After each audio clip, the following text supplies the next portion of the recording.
Good morning, everyone. Welcome to Sports Shorts Daily. Ronnie Rants alongside Tommy Kreisand. Of course, Sports Shorts presented by Louisiana Sports Hall of Fame Foundation. TK over at Tremonti's Meat Seafood here this morning is Friday morning, rainy Friday morning. Going to be ugly till this afternoon till this rain comes through, and then should be okay for the weekend after that. Of course, we're presented by LeBear's Casino, where last night there were a lot of people up in the sportsbook watching college football semifinal, and Tommy, the game between Penn State and Notre Dame turned out to be a good one. Penn State ends up blowing a 10-0 lead late in the first half.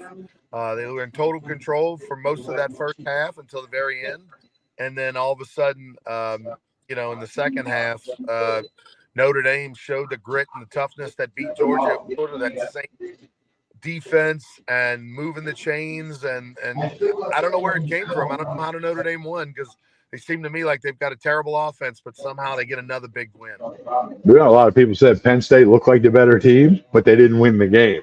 And it was old-fashioned football, if you will, Ronnie. It was defense. It was run the ball, and then every now and then hit a pass play. I saw one post on social media that didn't look like a 7-on-7 game, like a lot of the college games do look like, with receivers everywhere. But it was a heck of a football game. A lot of great athletes on the field for both teams. And, the backup quarterback Notre Dame had to come in. What did he do? He led them on a drive. They got a field goal. Went 6 for 7 on that drive. The run game was there. The defense by both teams was unbelievable. And, I told you this before we rolled the camera here. I get more impressed with Marcus Freeman every time I hear him talk. And, hey, Ronnie, big poll question today on the Dan Patrick Show. Who would you rather be, James Franklin or Brian Kelly? And then now there are Notre Dame people saying best thing ever happened was Kelly going to LSU. It's easy to say that today, okay, because you're playing for a national championship a week from Monday over in Atlanta. But one thing I do like about it can't be an all Big Ten final. Because I think Ohio State's going to win tonight. We'll talk about that in a minute. If it had been Ohio State, Penn State, obviously the Big Ten will think they're really good or something, and they are really good. But what a football game to watch! Nothing through first quarter, and I bet the under. So I'm thinking, hey, we're at 10-0 at half. Yeah, we're good. All right, that went out the window. But I don't parlay. My son said, "Did you parlay the two?" Because I like Notre Dame on the money line and the under. I said, I don't do parlays. I learned that doesn't work, and I had more on the Notre Dame money line than I had on the over under. So I did okay. And again, I'm a small bettor, but still, in my world, I did okay. But an explosion of points. I mean, maybe both teams finally figured it out, made the adjustments. But it was a very good college football game. Instant classic, some people are referring to it as. But I watched every snap and looking forward to tonight's game. But Notre Dame, 3 straight wins, and defense was prevalent in all 3 of those wins. It's amazing to think they're playing for the national championship, and they lost to Northern Illinois earlier this year and looked terrible in doing so. Like you said, give Marcus Freeman and that program a lot of credit. Before I talk to the Brian Kelly, James Franklin question, the reason you don't bet parlays is because usually you come up one leg short. Like if you bet 4 games, you win 3 of them, and there's always that almost won. That there's always that. Not me. I had a 2-legged parlay, and I went 0-2 yesterday. I had Penn State +2, and I had the under 47.5. And both I felt really good about until the fourth quarter. And then about halfway through the fourth quarter, I was like, uh-oh. Hey, I don't know how Penn State lost that game. I thought they were the better team. Obviously, their quarterback's not good. He made a couple of bad decisions last night, especially throwing the interception late. I don't know why. Again, I don't understand. It's sort of what Notre Dame. It's sort of what Georgia did right before half.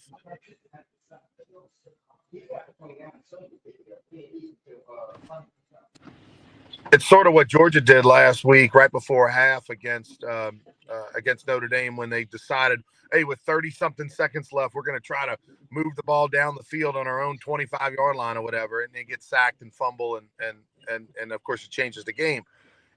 Last night in Penn State's case, just go to overtime.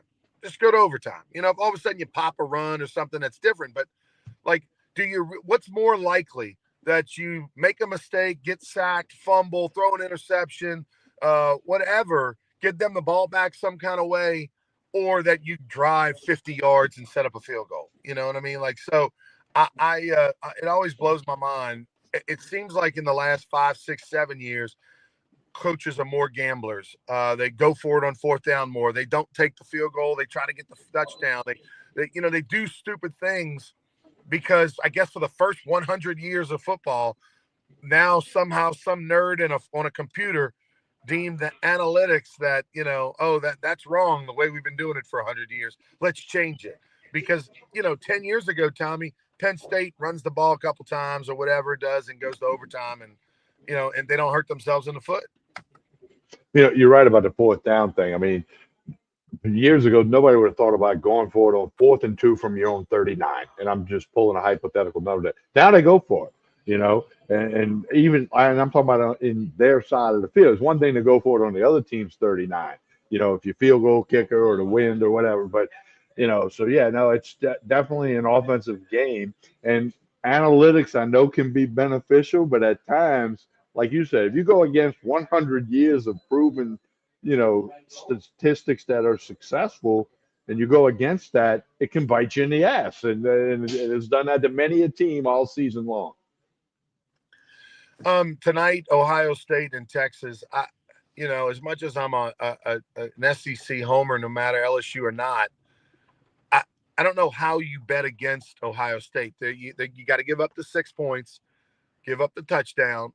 But Ohio State's done nothing over the last 2 games, but other than they've done nothing to not be the best team in the United States right now. I mean, they look like the best college football team in America over the last 2 playoff games. Now, can anything happen? Sure, but if I got to put my head, and look, Texas all year long in these big games, they either lost or played them tight. So I think I like Ohio State. I'm gonna load up on Ohio State tonight, Tommy, to try to make up for last night. Well, here's the thing, Ronnie. They're playing their best football right now. Right. We've seen LSU baseball play their best in May and June and win a College World Series. Coastal Carolina did it in baseball. Fresno State that one year. Football teams, if you can play your best at the right time, now that you have a 12-team playoff, these guys are on a roll. I'm not a big better. I'm gonna make a big bet on Ohio State tonight minus the 6. They got a better quarterback. They got better run game. They got the best wide receiver in America, that true freshman. And and Texas got a pretty sharp defense. Got a kid from Holy Cross on the defensive line, Sorrell, number 88, played for Coach Sullivan at Holy Cross. But Texas got a really good defense, but Ohio State's offense is just, and they got all the confidence in the world. I think the play is Ohio State, and I don't even think it's going to be close. TK, real quick, LSU men's and women's basketball. The women survive and advance 89-87, had a nearly 20-point lead in the first half, hit a jumper with 5 seconds to go to escape Knoxville with a big road win to stay undefeated in conference play, 3-0, and of course undefeated on the whole season. The men have a little tough task, top 25 team Ole Miss tomorrow, 5 o'clock. You can watch that. LSU men 0-2 in conference play. Not the start you want because they look like they're headed to 0-3. Kim Mulkey's team getting it done. Coaches, I don't think, if you don't want every game to be close, but character builder, I know you blew a big lead in the first half, but still, you found a way to win against a top 25 team in Tennessee.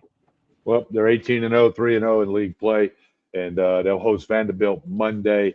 Yeah, so they found a way to win on the road. And now today, Kim Mulkey will be, hey, I'm glad they came back on us and made it a game because that's a teaching point. They will learn from that, and then if they're way ahead in the future of somebody that can say, hey, don't let them get back in like you let Tennessee. Good deal there. The men at Ole Miss ranked 23rd in the country.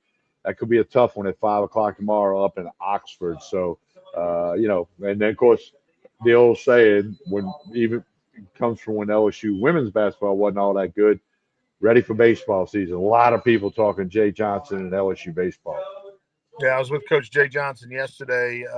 He's never one to brag for sure, and he didn't. But, definitely a humble confidence, although he does tell everybody that'll listen right now, hey, we only have 12 returning players from a year ago with experience on our team. So temper it a little bit, pump the brakes a little bit.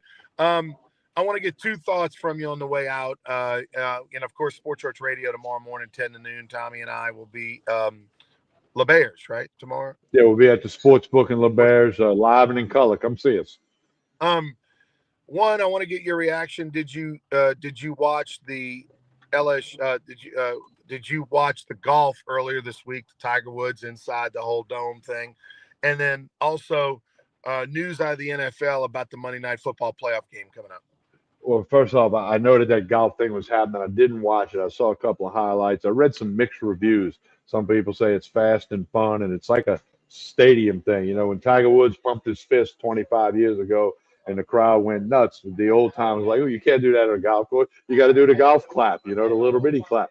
But this is like, it's all about entertainment, and this is going to be entertaining. I got to see more of it before I comment more. 6 wild card playoff games this weekend, 2 Saturday, 3 Sunday. All the home teams are favored, some of them big. Ravens and Bills are big favorites. Monday night game, it's the Vikings at the Rams. Was supposed to be at SoFi Stadium, LA. The unfortunate fire situation out there on the West Coast. The NFL has moved that game to Arizona, home of the Arizona Cardinals. And that game will be played Monday night in Arizona due to the raging fires out in the West Coast LA area. Absolutely horrible, those fires out in Los Angeles. Prayers to everybody affected. I mean, it's literally like apocalyptic looking. It's the worst thing I've ever seen. It's you look at it and you think you're watching some kind of movie that they created, you know, on a computer, but it's horrible. And I have a friend out there who actually is a retired fireman, and he is okay, and he's not as close to the fire that where he's in danger. But I swapped messages with him the other day, and and being a fireman, it's really hitting him hard. He's retired, former football player at Southeastern, and a kid from Brother Martin, Randy Swain, I'll say his name. And, you know, it's terrible out there. Every report, I've watched a lot of the reports. It's horrible. And again, you know, it reminds us that sports is the fun and games department when you look at what all those people are going through. Tommy, I'll let you finish up. We'll see you tomorrow morning. All right, sounds good, Ronnie Rants. Don't forget Tremonti's Meat and Seafood, you deer hunters. It's still deer processing here. Deer season still going on. Bring it in here to Tremonti's. They'll take care of you. All the meat and seafood you need for the weekend, the wine, the bourbon, the vodka, the tequila. Tremonti's Meat and Seafood. Jefferson Highway in Baton Rouge. Stop by and see Mike and the gang. As Ronnie mentioned, don't forget, we got Sports Shorts Radio tomorrow morning. We'll have Joel Davis. He didn't join us last week. He was busy with customers. But we'll have Joel Davis, Hunter McCann via the phone. Ronnie and I will be in the sports book, the ESPN Bet sports book at LeBairs Casino and Hotel Baton Rouge. We'll get you all, talk about the game tonight, get you all set up for the NFL playoffs, LSU basketball, and much, much more. That'll be Sports Shorts Radio, 104.5 ESPN in Baton Rouge, also on ESPN Southwest Louisiana in Lafayette and Lake Charles. So we look forward to you tuning in with us for all of that. Hey, like and share this show. That always helps. Doesn't matter whether you're watching on YouTube, Facebook, or X. Like and share this show. That really helps a lot. It helps Tremonti's. It helps LeBairs. It helps Court Street Cafe in Port Allen. Helps Ronnie. Helps me. You know, it's a free show. You get what you pay for, right?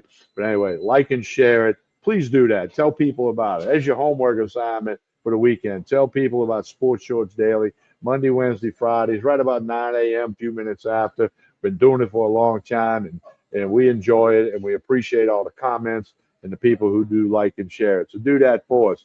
On behalf of Mike Tremonti here at Tremonti's Meat and Seafood, don't forget radio tomorrow morning. Check us out, 10 a.m. to 12 noon. I'm Tommy Chrysan. Have a great day, everyone.